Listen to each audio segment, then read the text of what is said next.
I always have trouble coming up with a title, and they're always wordy. But I'm going to today talk to you about exercise.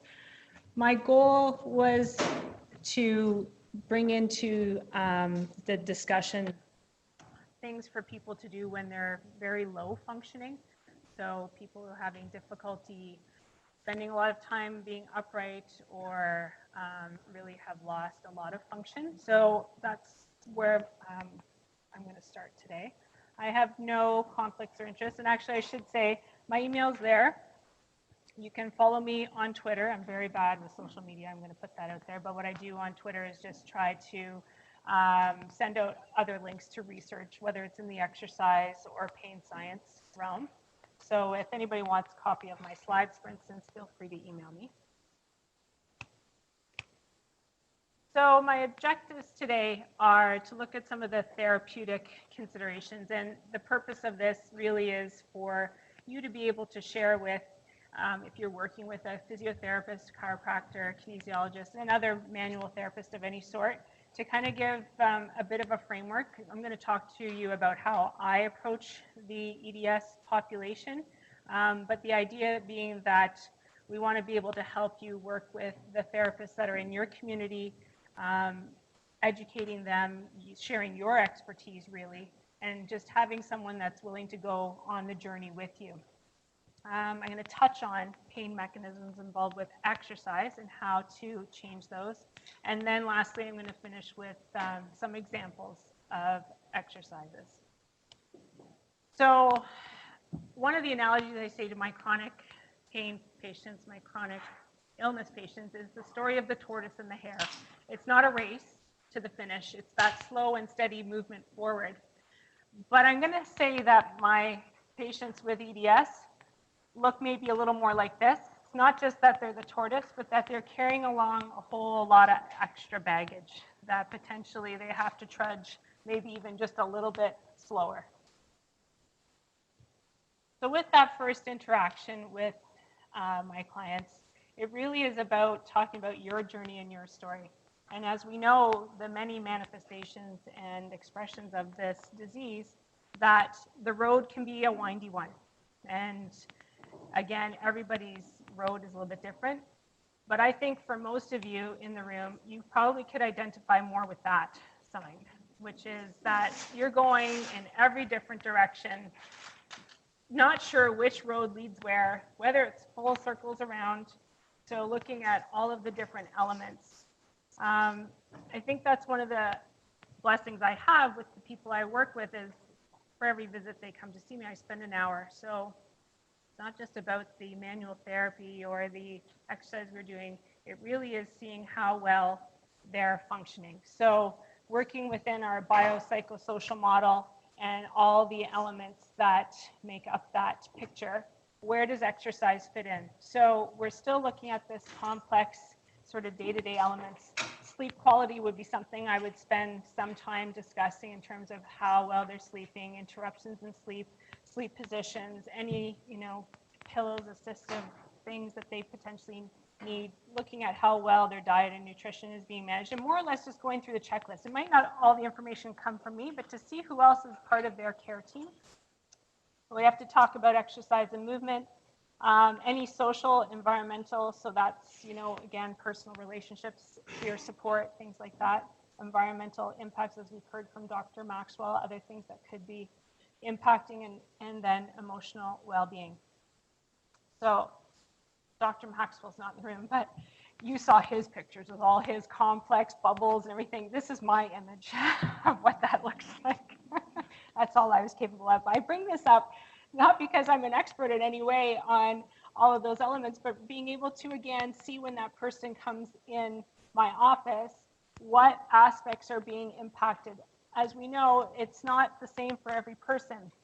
So what I like to imagine is that I'm seeing whether this person is more showing signs of maybe the instability, some of the joint instability issues maybe surrounding cervical cranial instability, other elements that way, or are they looking more towards this really inflammatory, immune type thing with maybe elements of MCAS, GI, or are they falling here, or where are they fall in the middle? And the reason I bring that up is, again, how we approach the body in treatment. We want to be working with that nervous system, working with some of those other elements. So the trifecta, as I said it, not the pentad, but however many you want to count. So things around instability, POTS, and MCAS, lifestyle factors that I just mentioned, and whether we're dealing with someone who's coming in with some acute injuries or inflammation due to something that they recently did, and where they are on the spectrum then with the chronic pain.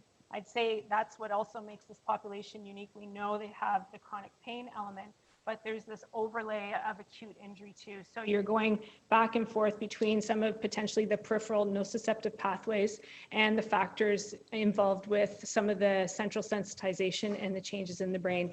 So to me, this is a snapshot overall in terms of when that person comes in, all the different things we want to be able to have that conversation with in terms of also who's on the team and what's being managed and to what degree. So a day in the life. I start by really sort of asking, what does a good day look like for you? And what's a bad day? Because that gives me an idea of back to that winding road or the turns and twists, the ups and downs, where you're fitting. What is most important to you in terms of what I can offer you, but also what your goals are for your life in terms of short-term and long-term. And what identifying obstacles, and again, how are we going to problem solve or troubleshoot around them? I use, from my point of view, from a physical therapy point of view, is to use activities of daily living. Life is exercise for you. So it's a matter of identifying what things you're not able to do or how better you want to be able to function on a day-to-day basis. And how do we start goal setting along that path? So the next, again, I'm just sort of touching on some physical examination. So in this slide, I'm going to talk about types of posture. And this applies to this population, but I can say that I would use this in a general sense with anybody that comes in. So, and I won't, I've made up some of these designations. The accordion, you're not going to find that in any textbook, but it's my way of visualizing. I'm a visual learner, so to be able to sort of see something in someone's body. So I sort of visualize an accordion on its side, and the idea that it looks like it's kind of compressed. This potentially might be the person with a more scoliotic presentation and their difficulty uprighting. What this does for me is starts to identify what structures in their body are potentially under load, or what things are inhibiting their ability to, in this case, upright themselves. So with scoliosis, I look a lot at the diaphragm, so the thoracic diaphragm, also the thoracic inlet and some of those fascias there. So seeing what things, there could be visceral elements that could be impacting as well that end up causing this pull downward. The other one I refer to as the swaying flagpole. So someone who really doesn't look like they're managing to stay in their center of gravity, but they're always moving. A way that we test this would be to sort of look at what their posture's like and then to have them close their eyes and see what happens then. And you'll often see then not necessarily a specific pattern of movement, but it's sort of this pattern that kind of just changes and is very dynamic, and they're moving all over the place. So it's just telling me a little bit about how well their nervous system's functioning, some of the proprioceptive elements that might be involved. And then there's the Jenga. I know Dr. Chopra mentioned the Jenga when he was talking about the lower extremity from the foot, the knee, the hip, and looking how everything lines up. But you can continue that line going all the way up through the body with the idea of, you know, where the plumb line falls within the center, and whether we're looking at, you know, pelvis, shoulders, head going different ways. Some of the areas that I look at with this sort of visual is to look at junction areas. So between the cervical and thoracic junction, the thoracolumbar junction, area where that the body might be pivoting. It's not necessarily spinal dysfunction truly. Again, it could be fascially driven, again, with how the body is adapting to gravity, but looking at other pivot points in the body at C5, T4, L3, so potentially just looking at how well they're able to adapt. And then I called it the deflated balloon, but one of my patients called it the marionette. And it's sort of this poor muscle tone. You really seem like their skeleton, their limbs are kind of hanging off of them. It's sort of this idea that you want to pump them up, but it's the fact that they potentially have poor muscle tone, proprioception, and are having difficulty in some ways even supporting the body that they're living with there. So watching gait, getting them moving, these are all things that potentially can elicit what pattern might be happening. So I'm next speaking to osteopathy because that's my area of expertise as an osteopathic manual practitioner, but this could be applied to, again, physical therapy, chiropractic, anything where we're looking at what systems. But these are some of the tenets of osteopathy, the philosophy, which is that structure and function are interrelated. So this is really, I think, no surprise, as we've heard great talks this weekend on the fact that you have structural changes in connective tissue, potentially other structural changes happening in joints in different areas, and then that the function is going to reflect that, so the physiology. The body is a functional unit, and really looking at that biopsychosocial model, that to me is what's going to, affect in the best management and care for this individual. And looking at all components of the body, so the fascial system, the nervous, circulatory being venous and arterial blood supply, the lymphatic drainage, and the visceral elements.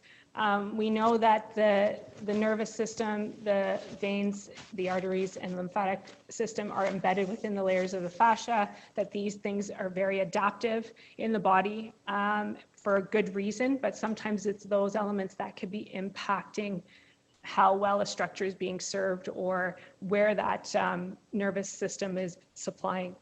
And the fact that we're really trying to optimize the body's ability to regulate itself. That is what homeostasis is. That's what we're trying to do when we're offering some of these different treatment elements, is to get the body to adapt better.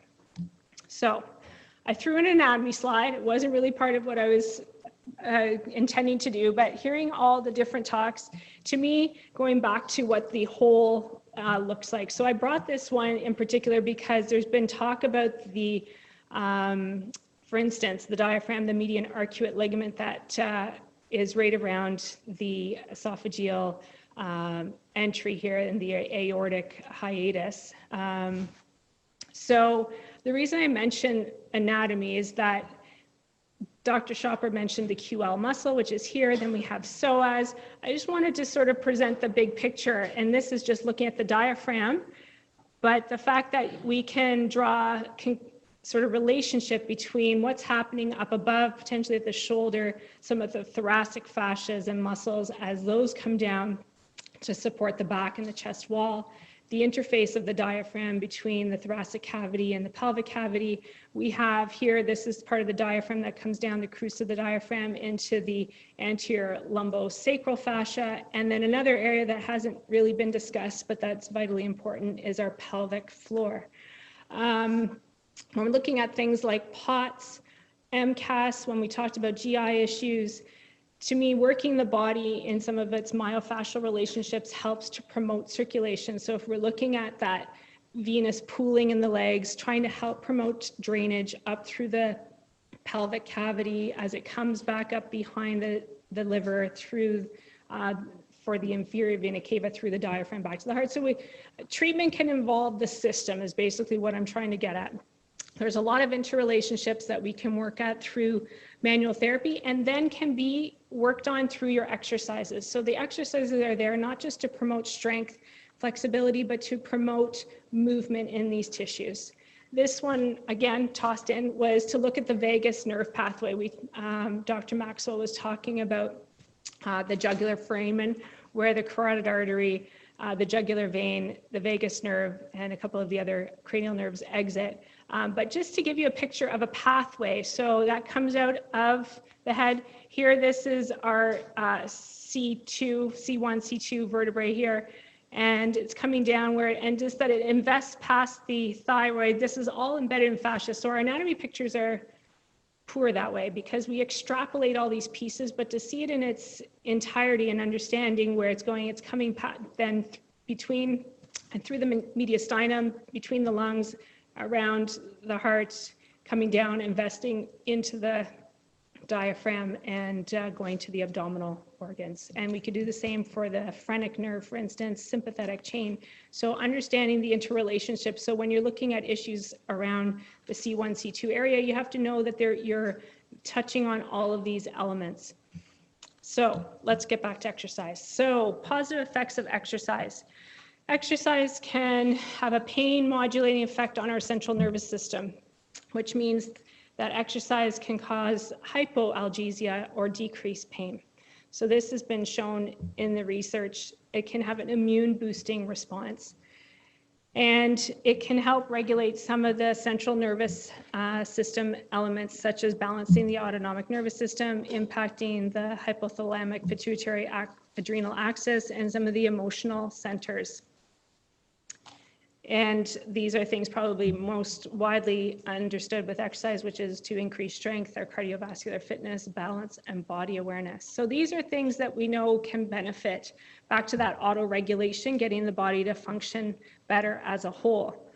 So in chronic pain, though, as I'm probably sure all of you have experienced, we can have some undesirable effects of exercise. And there's many mechanisms, again, there just touching on the same idea, is that that pain modulating effect can be impaired in our chronic pain population due to some of the central sensitization and the decreased pain threshold. So in our EDS population in particular, you can have the joint pain aspects with poor strength and stability and some of the kinesthetic awareness. Some of the immune boosting response could also be reduced or in a sense heightened in the fact that you have issues surrounding MCAS, sort of global inflammation in the body that can increase that inflammatory response at the joint pain. And then of course the fatigue element, which is a huge one to overcome with exercise for sure. And when we're looking at the brain, we have the element of dysautonomia and POTS. Some of the psychosocial aspects of anxiety, depression, and stress, and the fact that we're looking at potentially a low parasympathetic tone, which Dr. Maxwell touched on.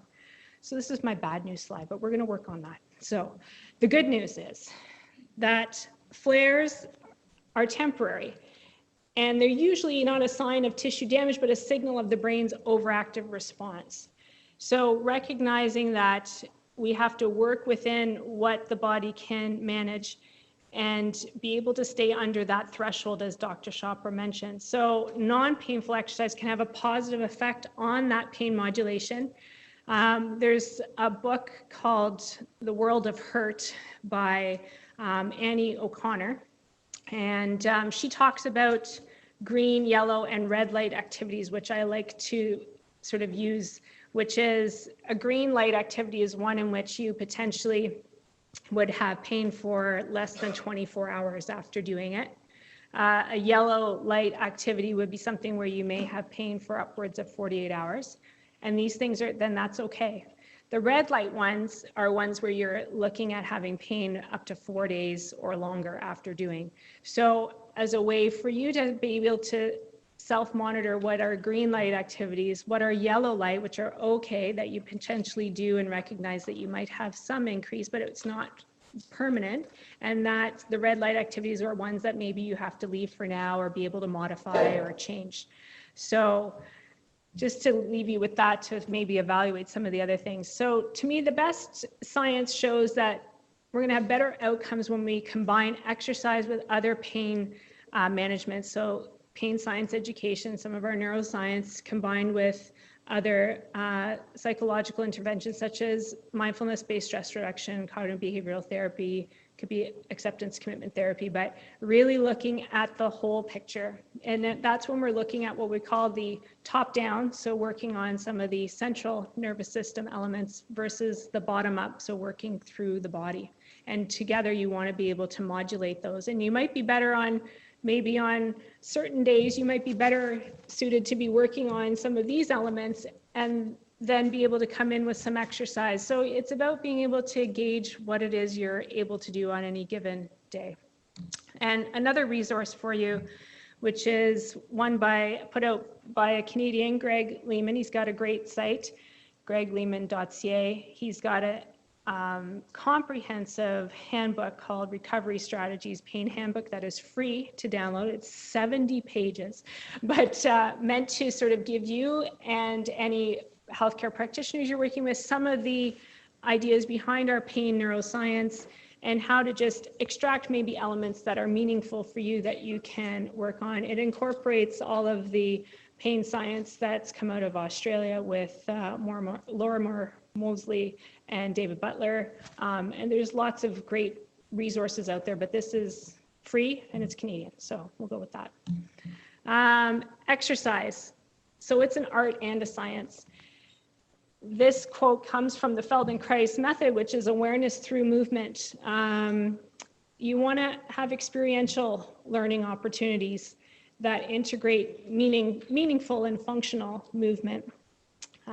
We have to identify the barriers to exercise, and in this case, are they biomechanical in origin? Is there psychological, meaning our belief system really and our attitudes, and social in terms of what support we might have at home or again out in the community. Identify any perceived threats that we have. So they could be conscious or they could be unconscious. When I work with someone and I might get them to do an exercise, I can see immediately when their body is having a response that's undesirable in terms of potentially the tissue tone, their breathing rate changes, all sorts of things. So that to me tells me that we're going down the wrong road in terms of the system, and we might have to come back and reevaluate either what we're doing or break it down or just re-cue so that we get the right outcome. And we want to explore moving from a different perspective. It has to be meaningful and you have to feel safe. And again, that's conscious and unconsciously, and it should be gradual. And so we're looking at an integrated approach. Breathing, which I'm going to spend a little bit of time on, I feel that it's underutilized, talked about, and it's powerful both in terms of its physical, but also physiological impact. Body awareness, we've talked about that. There's the idea of kinesthetic awareness, so where we perceive ourselves in space, how we move. Sometimes people in this population talk about bumping into doorways and into tables, and so that's that kinesthetic sense and being able to navigate where you are. Interoception is our ability to perceive some of the inner cues happening in our body. So that might be surrounding things like our heart rate, some digestive sense, our breathing, our awareness. So we can tap into different aspects of that physical awareness. We're going to work on strength and stability, using it as an integrated whole. Stretching, gentle, but stretching is equally valid because, again, we know that certain muscles are poor stabilizers, but you use them and they develop trigger points and a lot of tension. So stretching and movement, it's about understanding that movement is important. So whether it's a stretch or a strengthening exercise, just being able to move well. And proprioception and balance, which in this case we're talking about our ground reaction forces and being able to balance relative to gravity, helping to keep us upright. Cardiovascular fitness then, of course, is part of an integrated program. So therapeutic intervention, this is for me directed at the therapist, but of course for you as the person doing the work, is that you need to listen. So listen to the person as that therapist working with them and to observe. And that means for you to observe as well the reactions and the things happening in your body, explore valued functional activities, reflect on what the body's response. Was it desirable? Was it too much? Was it too little? How can we improve on that? And being able to adapt and find new movement strategies. Again, back to everything that you're doing can become an exercise. So you just have to think about how you're using it and be able to problem solve and be creative and flexible. So these are some of the tools that I tend to use. Pretty straightforward, things that you can use at home. So a mat, some TheraBands, some light hand weights. I like using the weighted balls because it's easy to hold without having to grip, so you can have a whole palm contact. Those are 2 pounds. Having a pillow, a hand towel, and then I do like to use the stability ball. So before you begin, we've already talked about this, about pacing, slow and smooth movement, determine your tolerance, fatigue response, and to try and down-regulate the nervous system. To utilize your strengths and abilities, we can talk about all the deficiencies that we all have, but sometimes starting from where you're best in terms of being able to use your strengths to help develop into those areas of weakness. Focus on your movement quality and your body awareness. And another big one is to work from a place of comfort. I don't require that anybody lay on the floor. I don't require that anybody has to do, something from a certain position if they can't tolerate it. I ask again, where are you most comfortable? We're going to start there. So that could be sitting, it might be laying down, it could be sitting, standing, wherever. So it's about trying to start from where you can tolerate that. So breathing. Dysfunctional breathing can negatively impact all of our body systems. So again, I showed you the anatomy, some of the mechanical relationships to the structure, the muscles, and the joints. We can have chemical impacts, and it can affect, as mentioned, some of the psychological pathways via the autonomic nervous system. Poor or proper breathing improves our body awareness and our mindfulness. It can have a positive effect on our posture, our muscle function, and joint placement. And as I mentioned, some of the autonomic and heart rate variability. So here's just, again, a schematic of the body and what can happen with the diaphragms in particular. So here on the left would be what we would consider good abdominal stabilization with respect to the thoracic diaphragm, pelvic floor, intra-abdominal pressure and balanced musculature with both the abdominal wall and the back. These others are different variations. We call this an open scissor, where the abdominal wall is long, the thoracic diaphragm is sitting high. There's a lot more pressure in the low back. They tend to perch on the thoracolumbar junction, and they have that increased lumbar lordosis. So these are different variations. Then this would be our sway posture, where the thoracic spine sits backward. They have increased lumbar lordosis, and they're not necessarily activating well within that thoraco-abdominal pressure.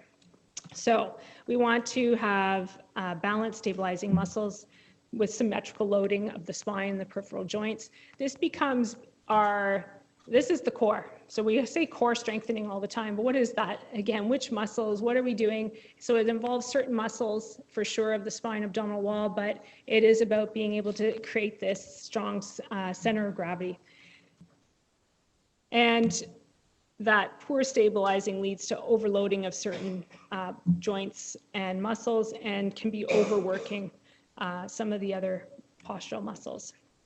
So here, this is one of the positions I tend to start in, visualizing your core as a cylinder. So this comes from the dynamic neuromuscular stabilization method, and that's out of the Prague School of Rehabilitation. They have 50 years worth of research on their method, which is dynamic neuromuscular stabilization, but also reflex locomotion. So this is where I start with trying to get people to initially visualize the core muscles and stabilization, but also being able to, in this case, potentially relax some of the cervical musculature in terms of which ones are overworking, getting the shoulders and the arms to sit in a better position, and likewise for the hips. And I wanted to take a moment for us to have a breathing practice right now. So we talked about different positions already. I just want you to find a place of comfort in your chair, whether that means that you can stand as well, so you don't have to sit. If you want to move around, you could be sitting upright using the back of your chair. If you want to go into one of those other positions I mentioned earlier about propping your elbows forward on your knees, feel free to move. If you're standing and you want to use the wall to lean against, that's another thing there. So I just want you to start by taking a deep breath in through your nose and exhaling out through your mouth. And as you continue to take those breaths, I want you to do some of that interoception. So just some of the observation as to what you're feeling on the inside of your body. Just observe, no judgment, staying present. Sometimes we can sort of start to acknowledge where we're carrying tension and if it's not serving us, to be able to relax that tension. Also recognizing where we're able to breathe to. So we talk about abdominal breathing, being able to feel the breath travel down the whole length of the body, not just stopping here. So we all tend to generally stay towards a more shallow breath, trying to get people to breathe not just to the diaphragm, but feel that descent of the diaphragm, that change in the intra-abdominal pressure, and feeling the breath travel all the way down. So our core muscles represent, as I mentioned, the abdominal wall with all its layers, the deep spinal stabilizers, our back muscles, our pelvic floor. We want to try and think about keeping our shoulders, chest, and hip relaxed, so trying to find a place where they feel centered. One of the cues that I like to use, which I've taken from Neil Pearson's work, so he's a physiotherapist out in BC, and he's done a lot of work with pain neuroscience and yoga therapy. And one of his cues, which I like, is to think about breathing a little bit longer, making the breath a little bit smoother, and also a little bit softer. And it is amazing with using certain sort of verbal cues, whatever resonates for you, that changes that pattern. And to be able to visualize that three-dimensional cylinder from the front of the body to the back, the sides, the top and the bottom, and sort of integrating the breath into a whole to improve our body awareness. So one of the deep things that, of course, we need to talk about are neck stabilization. So how do we strengthen those muscles? Obviously, we know it's a big factor in this population. So the idea too with neck or even spinal stabilization is that these muscles should inherently activate in anticipation of movement. It's called anticipatory postural activation, where it's like a pre-motor pattern. As soon as we start to move, these muscles should fire. So we do know with injury, or in this case, potentially with a change in the structure, that they may not do what they need to do. So in order to strengthen these, and I'll go into some pictures afterwards, I will have someone laying on their back, for instance, to start, and I'll get them to use the image of either their eyes glancing down. So the idea of just even looking downward when you're on your back can help to activate some of the deep neck and cervical stabilizers. It should be a feeling of tensioning through the central part of your throat, not by activating the big muscles through the sides, so the scalenes or the sternocleidomastoid. And you want to be able to feel them turn on, so you feel that there's just a level of tone. And you can perform them on your back for the anterior muscles, on your stomach to strengthen through the back, and then on the side of the body.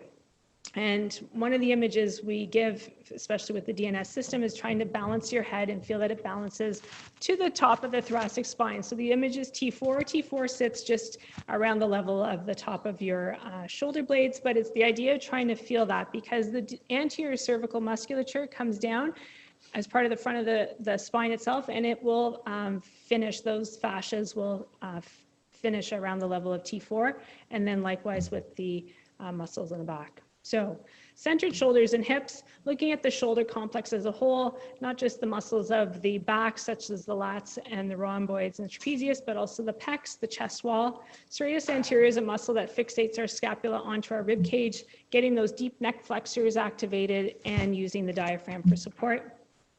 Hips and pelvis, again, I look at using these, I've done them as a complex, because to me they need to be working together, not just about always breaking it down into each individual muscle, but how we can get them to work as a whole. So the different hip and pelvic muscles, such as the glutes, the hamstrings, inner thigh, the quads, the psoas, pelvic floor, and again, the diaphragm. And I use closed chain integrated exercises that are used in conjunction with the breathing. So now you get to see me again. So this is that 3-month position that I demonstrated or showed earlier. So I'll have someone start on their back with that support of the pillow under their head, being able to, in this case, activate some of the deep neck flexors, usually just by getting them to, like I say, lead with their eyes as if they're glancing downward. Usually that's enough. Or I say, imagine you're trying to, or imagine you were going to lift your head. And it's the thought of just wanting to lift the head that gets you to start to activate into those neck muscles. So then working using something like the hand weights so that we can start to stabilize the shoulder onto the chest wall using the pec muscles, the back muscles, the different muscles of the shoulder.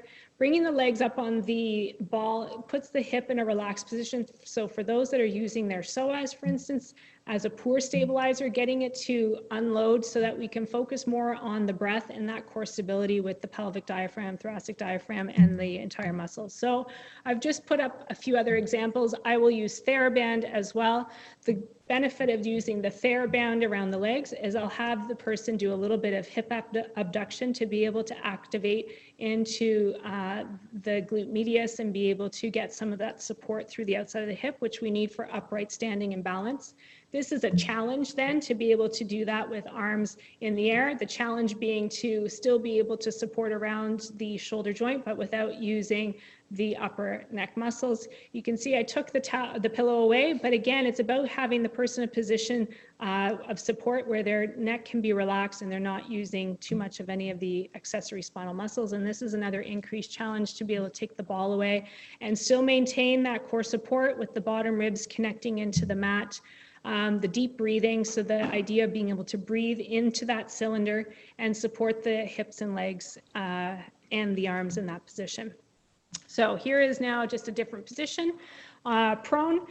So here again, it's a position where I start people to work on some of the deep extensor muscles of the neck, supporting the head on the edge of a pillow or some towels, and the idea of being able to bring the head so that it comes to balance onto the upper part of the spine. All too often when people do neck exercises, they go and they just pick their head up and they're increasing that cervical lordosis, which is not going to be effective in activating those spinal extensors. You're going to end up using the trapezius or other muscles there. It's another place to be working on that core stability and being able to activate into both the abdominal wall, but feel that activation down the spine.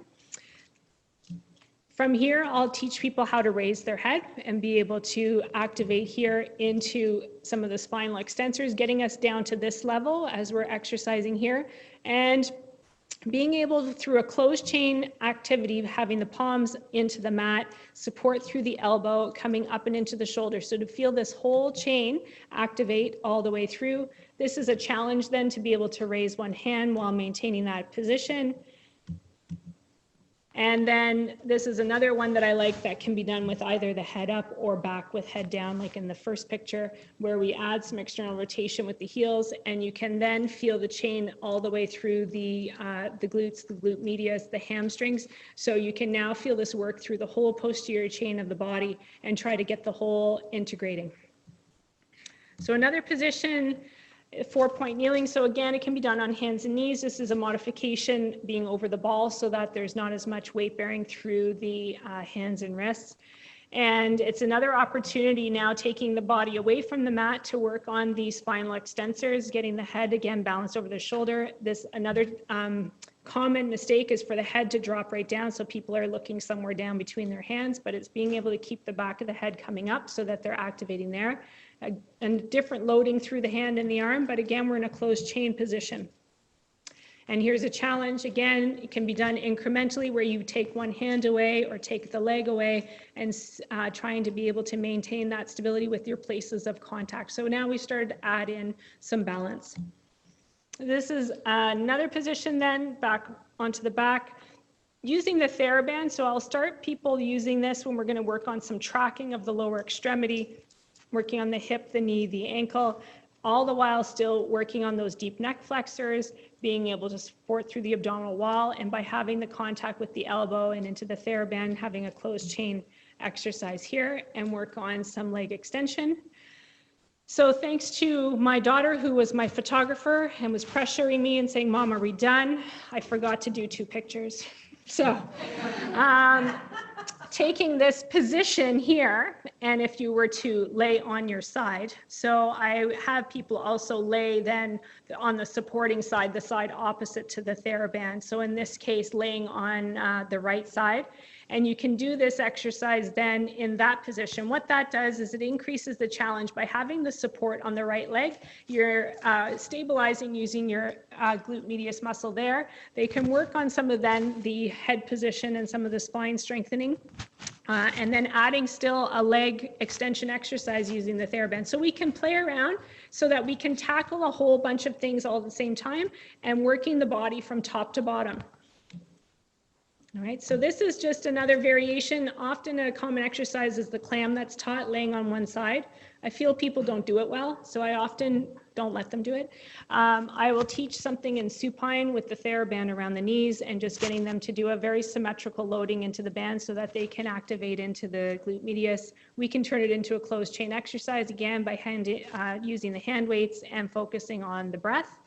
And again, it's another opportunity to observe how you're moving. So I can tell you this is what we're going to work, but oftentimes you'll see them using potentially their psoas, they lose their stabilization, they start arching into their mid-back. It's about trying to identify where they're cheating and how better to sort of change and alter that movement pattern. So again, thanks to the teenage daughter who was taking my photos, I didn't do this one well. I should not have a towel underneath my head here, so that's poor, take that out. Only because coming up and into a bridge, which is a great exercise, just increases some tension there. It can be done with a ball between your knees to increase inner thigh or adductor stabilization, which helps tap us into the pelvic floor and the abdominal wall. Closed chain exercise again. And same thing, doing something similar with the TheraBand, you could still use it and come up and into a bridge. And again, taking away the towel. So let's get to some standing activities. So I'll transition someone to standing into what we call a wall push-up position. Not that you're necessarily doing the wall push-up right off the bat, but bringing a closed chain activity where we're looking at how we're weight bearing. So that little balance exercise we did earlier where I sort of talk about that triangulation of the foot, the weight bearing left and right, being able to activate up the chain, engaging through the quadricep muscles, activating through the gluteals for support, and maintaining the breath for that intra-abdominal pressure and activating the core. Head position, keeping the head balanced on top of T4 and stabilizing through the entire arm. We can add some balance elements, as was mentioned by Dr. Chopra, raising one leg, eyes open, eyes closed, taking away some of those bases of support. And then I threw in just a wall sit again so that we can work on strengthening through the quadriceps, again, tracking through the patella and the foot. So this would be a progression then potentially from the TheraBand exercise done on your back where you're extending through the leg. The good thing about the wall is, again, it's basically our mat in an upright position. So we get to use the wall for feedback. Ideal. I don't like the ideal. Posture is, something that fluctuates, but the idea of being able to get your head back and over top of your spine, a lot of people can't do that. So it's using a towel, using a pillow, or just imagining bringing your head there. I don't say that you absolutely have to get here. I just had someone last week, their head was probably at least 4 inches forward from that. And so if I could get them to the point where it's just 2 inches from the wall, then we're working in the right direction. So balance. Again, it's been talked about, but you can sit on the ball, standing as I showed, raising one leg, adding the challenge of eyes open, eyes closed. You're working on the whole chain from the feet through the pelvis, balancing the rib cage, the shoulder, and the head, but it's dynamic. Nothing is fixed. I tell people all the time, which sounds counterintuitive, but don't overwork. Don't make it harder than it is. This is one activity that I quite like, backwards walking. So if someone's balance is good enough and their proprioception, to get them backwards walking uses the muscles in a different sense in terms of working from the back of the body, engaging in the glutes. It helps to sort of bring our center of gravity back in our body versus the forward trudging where we end up sort of getting bent forward. So that's quite a good proprioceptive activity, kinesthetic activity for people to get more awareness. These are all a whole variety. I know Feldenkrais was mentioned, but Tai Chi, Qigong, Pilates, yoga, these are all good body awareness type exercises. So to me, it's about finding both the class, the practitioner that you can work with. I know yoga gets pegged as not a good thing, and it's true. Certain things are not great for this population in yoga in terms of holding positions too long and overstretching. We do want to keep things, within a range that can be supported. But some of the mind-body aspects, some of the breath work are very valuable. And again, I know kinesio tape was mentioned. I use it for added joint proprioception. So getting the shoulder, let's say, to be in the sort of best position then for the musculature, is taping them so that when they do their exercises, they have some feedback, and it's just giving them a little bit more input where they may not have it otherwise. I've had success using SpiderTech tape because they do make it in a gentle version. So I haven't had anybody yet react to that tape, and that's a Canadian product. Chris, will you take us through a 5-minute? How am I doing? Okay, all right. Do you want me to do it now or finish, and we can do it at the end? Sure. Okay.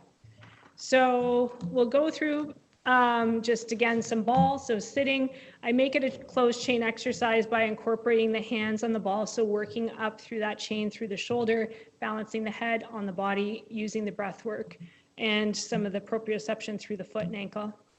We can challenge that again by changing the base of support, using the TheraBand, which is here, so wrapping that around the back. This becomes useful, and I want to do that as part of our little movement break, is using the band, or you guys have your scarves. We're going to do a little exercise here where we're using the band for the breath element and the breathing awareness. So cardiovascular elements. So all different things, again, most of you would be familiar with. Nordic poles I find are useful. There are obviously people who are using arm poles for walking. To me, it's a whole technique in and of itself. Using some type of support is useful because it actually takes about 25% of the load out of the lower extremity. But what you have to do is learn how to properly stabilize then through the upper body, through the head and neck, so that those are not overworking. So, but very useful tools. The rebounder, recumbent exercises, cycling, elliptical, arm and leg ergometers, swimming, aquatic exercises, dancing. I put that in for someone in the room who loves to do dancing, but anything really can be used on, and again, in your own home. It is about starting slow. So I recommend just 5 to 10 minutes, but trying to do that multiple times and just try to slowly increase that and try to have the consistency. So best patient outcomes would be to have part of that comprehensive team, to have the MCAS, POTS, and stability management or working towards them.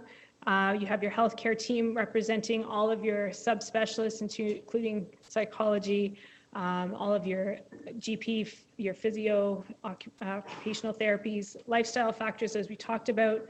Identifying triggers is mentioned again, not just food, but environmental, other things that way, stress, and to incorporate it into a well-rounded program with exercise and some of our psychological therapies. And to know that life is exercise for you. So everything, which is challenging. It's hard to think that you have to bring all of that conscious and purposeful thinking into everything you do.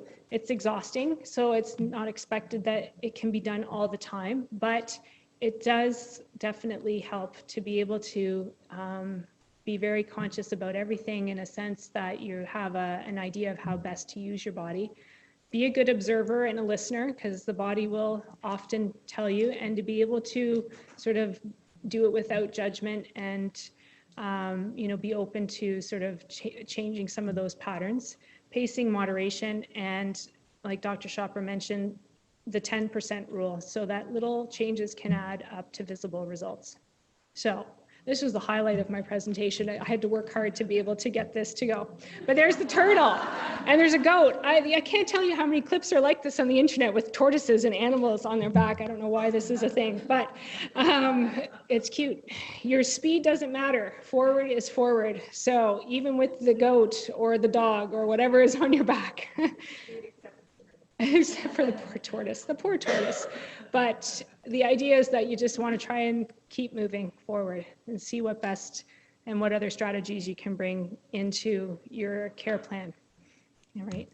And there's the list of references. So I am done.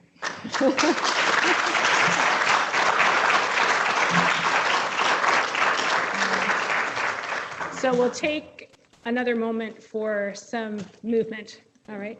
I think you've all been given either a TheraBand in your swag bag, or you might have the zebra scarf, or you can just follow along. But I brought the TheraBand that you could use. Yeah.